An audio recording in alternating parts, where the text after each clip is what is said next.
Okay, this following video will help you complete SOLIDWORKS flat layout number 18 for your computer design class. So let's go ahead and get this going. The first thing I want to do is go to the File New at the top and left click. And when my SOLIDWORKS new document template folder opens up, I want to pick this one here. If you look at your answer key, you'll see there's a metric box on there. And since this is an A-size border, we're going to again use a GHSA metric, which is in the middle of the second row. When I click on that, I can see a preview over here to the right-hand side. And when I see that preview, I'm going to go ahead and hit OK.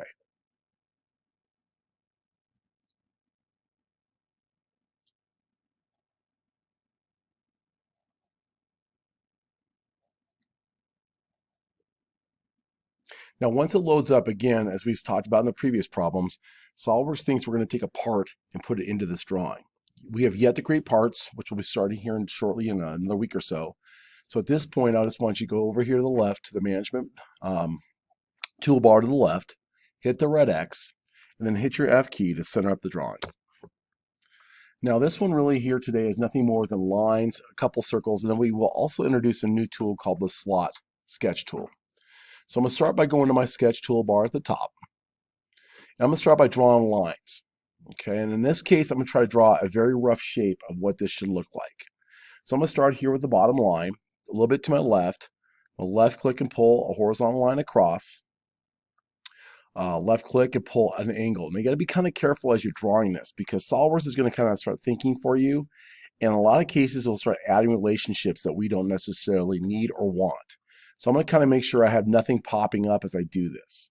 So as I pull this angle here, I'm going to left click. I'm pulling a little bit flatter this way. Okay, and I'm going to left click again. Now, where kids get stuck, here's where usually error number 1 occurs on this problem. I get a lot of students that want to take this and make it vertical. Do not let it be vertical. This is actually back at an angle. So I'm going to pull back at an angle close to my border here, left click, and pull up. Okay, now you'll see SOLIDWORKS is trying to lock into all these different things. See those blue lines, little symbols popping up? I'm going to deliberately try to avoid any of those. And as soon as I see that it's completely clear, I'm going to left click again. I'm going to come on down. I want to make sure I don't get caught like with perpendiculars. This is not what I want. Okay, same. See how I started to, again, pick lines? I don't want this. So I'm going to get to where it's clear. Left click. Here's usually where error number 2 occurs.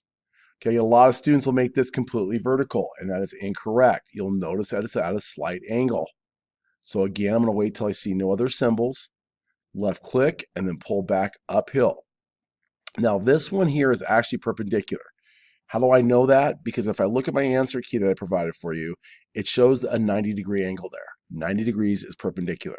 So I'll go ahead and leave that perpendicular on, pull close to this end over here, left click, and again, pull down at an angle.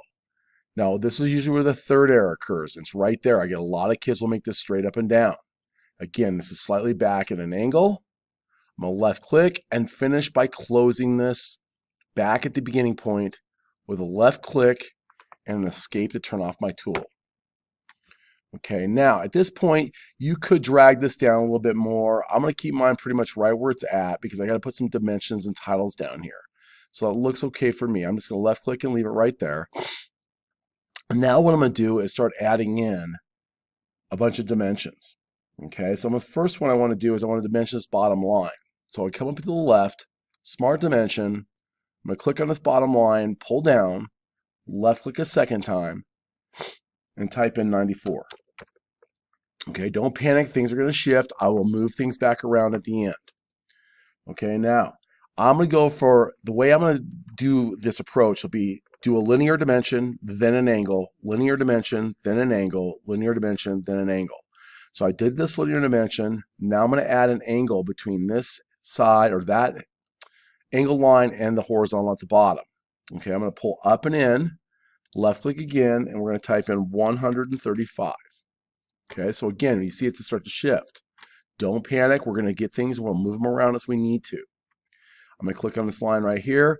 Now, where kids get messed up on this is I'll pull too far to the right or too far down below, and it turns linear. Remember, we want our dimension to match the angle of the line. So I'm going to pull, left click, and type in 40. Okay, now I did a linear dimension. Now I'm going to add an angle dimension. My angle dimension will be between this angled line here and this angled line here. I'll pull down and below. I'm going to type in 120. Okay, oh, excuse me, 150. Oh, not a good start. 150. Okay, so there we go. Linear measurement, angle measurement, linear measurement, angle measurement, linear measurement. So this one I'm going to take to the inside. Now this is where, again, I get a lot of kids will do this, where it's perfectly vertical up and down. Remember, this measurement must must mirror the angle of the line. So if I go right here, I want to make sure I'm really close. I usually get really, really close to the line like so I don't get caught. Okay, you see, I keep wanting to go to 34, so I'm going to come this way. Left click really close. I'm going to type in there 35. I'm going to pull this up a little bit higher to create some space. Now I did my linear. Now I'm going to do an angle measurement. So my angle measurement would be from this lower angle line to this upper angle line. I'm going to pull in, and I'm going to make this distance right here 120 degrees. Okay, so there we go. Now, as you can see, I'm getting pretty tight to the side, but that's okay. I can simply exit out of my tool. I'm just going to slide everything over a little bit and then let go. Okay, no big deal. I can adjust as I need to. I'm going to do the same thing with my dimensions throughout this entire process. Okay, so now I did an angle measurement. Turn on my smart dimension again. Now I'm going to do a linear measurement. Now again, the common error for this is kids will get this to be completely vertical and it will throw the measurement off. Make sure that your measurement reflects the angle of the line. So I'm going to left click right here and make that dimension 57. Okay, and yes, it's going to be really close to the border over here. That's just how it has to be. It's pretty tight. Okay, now I've done my linear. Now I'm going to add an angle. Okay, so I'm going to go from an angle here to here. I'm going to pull this inside and make that angle 105 degrees. I've done an angle. Now I'm going to do a linear. So I'm going to go to the top line here. Again, pulling at this angle here. I'll make that 87. I've done my linear. Now I'm going to do an angle between this line and that line and pull inside and make that 105. Enter. Okay, so I've done another angle. So now I'll do another linear. Left click here. Again, make sure it matches the angle of the line. Okay, so I'm going to make sure it measures the angle. Left click and make that 61. Okay, I did a linear. Now do an angle. Between this line and this line, I'm going to pull inside and make that 150. All right, this is one that's very commonly messed up because I get a lot of kids will make it perfectly up and down. Okay, that is incorrect. We want to make sure this dimension that I'm currently pulling right now reflects or mirrors the exact same angle as this line. So I'm going to pull in pretty tight, keep it really close. See, I don't want to lose that. So I'm just going to drop it right here. I'm going to left click, type in 48, and then I'm going to come back and pull it a little bit further inside. Okay, and I'm just going to keep adjusting. You notice every time I'm doing this, I keep adjusting where my dimensions are. Okay, so that looks pretty good. I may have to do some moving here in a moment. As you can see, this is getting pretty close to the top. So I'll just take this, I'll just move this down and over a little bit. I'm just left clicking and holding my mouse and shifting things around so it fits on the paper. Okay, and that's basically how you're going to play this throughout this entire process. Okay, so I've got everything kind of there where I want it. Now I got to come in here and add a 90-degree angle. Okay, so I'm going to turn on my smart dimension. I'm going to click between this line here and pull up. It's going to say it's driven. And the reason it's saying that is because if you recall, when we drew it, we had this perpendicular symbol come up. Remember, perpendicular means 90. So what the computer is saying right to us right now is, hey, I already know this is 90. Are you sure you want to put a dimension there? We're going to go ahead and accept that because we want it on our paper. So I'm going to say, okay. I'm now going to click on this line. Now, again, make sure it measures the same angle. I'm going to left click and type in 85. It shifted. Okay, now I'm going to escape for a second out of my dimensioning tool and grab this corner again and slide back a little bit because I got to make sure this is all going to fit on my paper. So I'm just going to left click and pull things around a little bit. That looks good there. Okay, now I did a linear measurement. Now I have to go in here and do an angle measurement. So I'm going to click on that 85 dimension line and this angle here, pull in. I'm going to make that 60 degrees, enter. Last but not least, I'm going to hit this front line right here. Now, this is where, again, a lot of mistakes occur because this goes straight up and down. Make sure it's the same angle as the line. So again, if I blow up really close, you can see this. I'm going to bump it in really close, left click, and type in 53. And then I can come back and fine tune it like so. Okay, so at this point, I'm going to turn off my Smart Dimension tool and hit my F key. Okay, so there is my general shape of my part.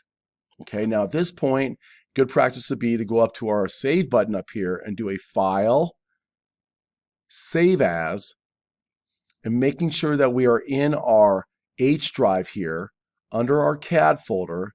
And if you have a flat layout folder like I do, double click inside there, and we are going to name this the following: caps lock ACC 18 underscore your last name, in this case mine. I'm going to add on the period just to be safe so I can keep these separated.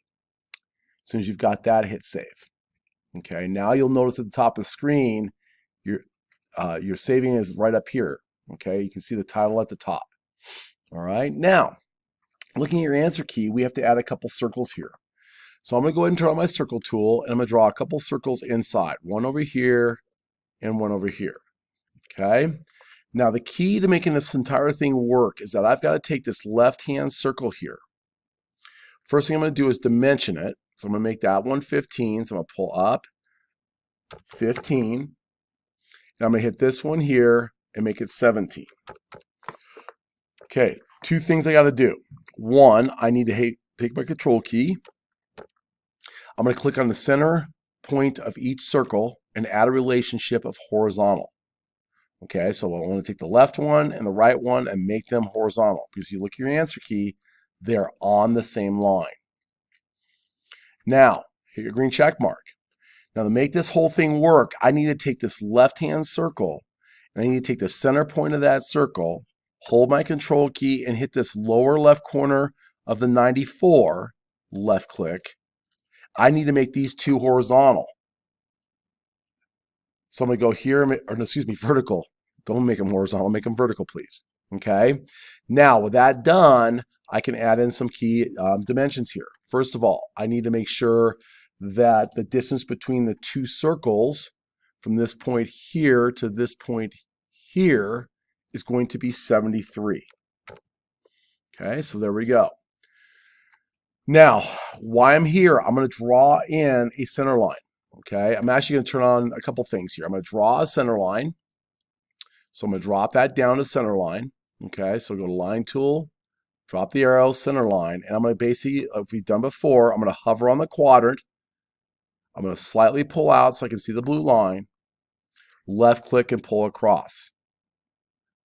Left click again. Hit escape to turn the tool off. In addition, I'm going to go ahead and add in what I call my center marks. Okay, so now I'm going to bring in another toolbar called the annotation toolbar. It's right to the left of sketch. Left click on that, and if you look to the very far right, you're going to see what's called a center mark. Okay, it adds a center mark on a circular edge, slot edge, or sketch entity. We're sketching right now. So I'm going to left click, and I'm going to click the edge of each circle so that the center mark drops into place. Hit your check mark. All right. Now what I'm going to do is take my smart dimension, and from that center line now to this bottom line, I want that distance to be 24. I'm getting pretty lucky on my measurements so far. And check. Okay. Now, the next step is I'm going to turn my smart dimension off, and the last thing we have left to do is we've got to add a slot up here. Now, in order for this to work right, we have to actually draw two center lines first. So I'm going to go back to my sketch toolbar at the top, right to the right of annotation, and left click. I'm going to click on the line tool drop-down arrow and pick center line. And I'm going to connect the center line right to the center of this far right circle. So let me blow up on that so you can see this. I'm going to connect it right here at that center. I'm going to left click and pull it up at an angle. But when I'm done, I'm going to left click it here, but don't pull vertical. Okay, I get a lot of kids get caught here, and then the slot can't be shifted, and they miss this part. So what I'm going to do is actually pull it back at an angle towards the original line. Okay, so kind of back this way and left click. I'm going to hit escape to turn off my line tool. Okay, the first thing I want to do is I'm going to add an 81 dimension to this line. Now again, make sure it matches the angle of the line. So I pull out to my left, I'm going to type in 81. There we go. Okay. Now the second thing is to make this work is I had to get this line to be parallel to this line over here. Okay, so this is at 135 degrees. So I'm going to take my control key.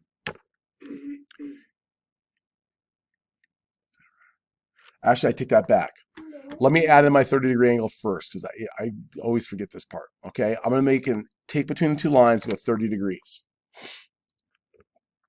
And then I'm going to take and make this line here, this 30-degree line, parallel to the 57 line over here. That's what I want, is parallel.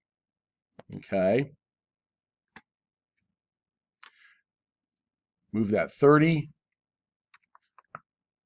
All right, because shift, oops, wrong one. Shift that down, grab this. You can see they're really close. I'm going to shift this in there, and that looks good.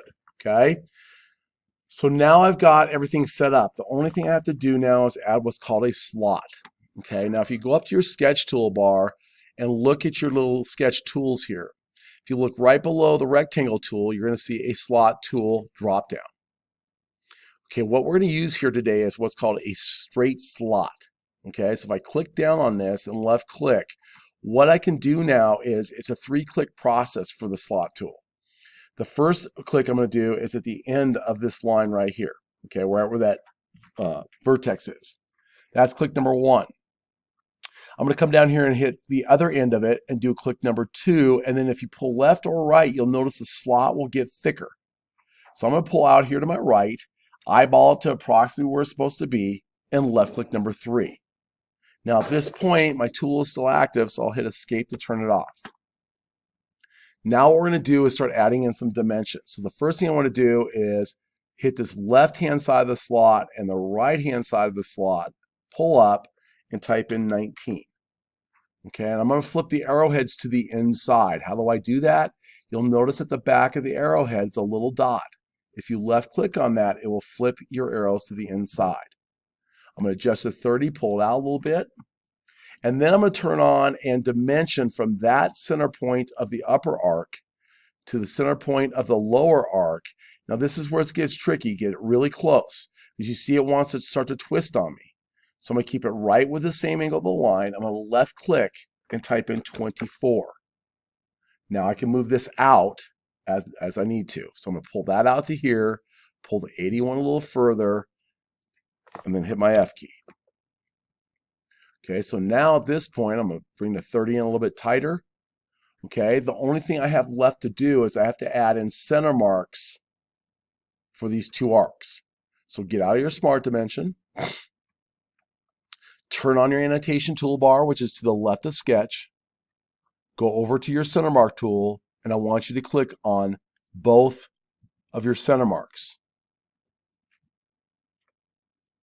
Now, you can see they're in the wrong orientation. They're straight up and down. I need them to match this line. So if you look over here at angle, okay, we're going to put in a degree of negative, I believe it's negative 15. Yeah, negative 15 degrees here. Okay, negative 15. And you'll notice that they both rotate, so then they now match the angle of that original line there. Okay, as soon as you see that, hit your check mark, and now you have center lines on your slot, so you're done with that part. Okay, so if I hit my F key, essentially the drawing is done. However, you'll notice we have to do one more thing, which is to add a title at the bottom of our page.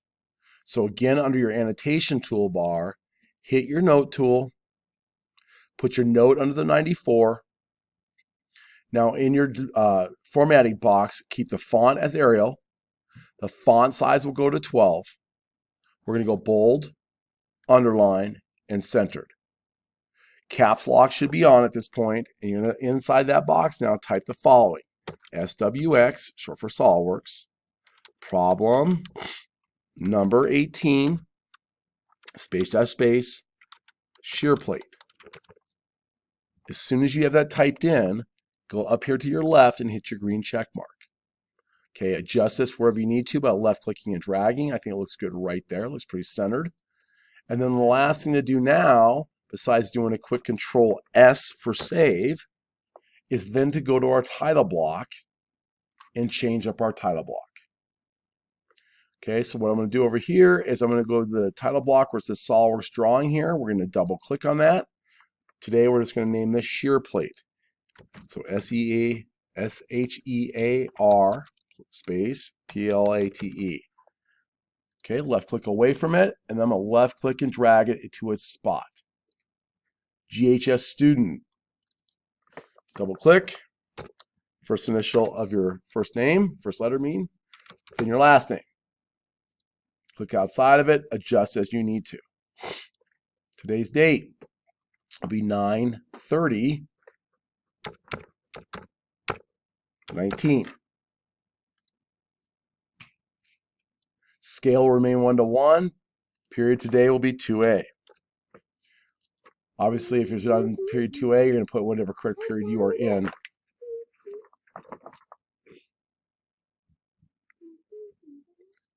Hit your F key, Control S. As soon as you've got all this done here, we of course need to print and turn this in. So go through the printing process. I'll go to the top. I'll hit the print. Make sure it's in the correct lab. Now we're in L108, so I want to make sure I have L108 TE lab up there. It should automatically, if you check the page setup, be set up for letter. Okay, letter it is at 100% scale. That should be defaulted with the template. As long as it shows that, hit OK, and then you're ready to print. Hit OK one more time. As soon as it's done printing, grab it from the printer. Double check everything looks good, that you have all your dimensions and everything on there, that you have your title block complete and your title up below. As soon as you know this is 100% correct, go ahead and put it in the box and go ahead back to your desk and start working on SOLIDWORKS problem number 19. Use this video to your advantage. Make sure you go back, rewind, pause, fast forward as you need to. Okay, good luck. If you have questions, please don't hesitate to ask.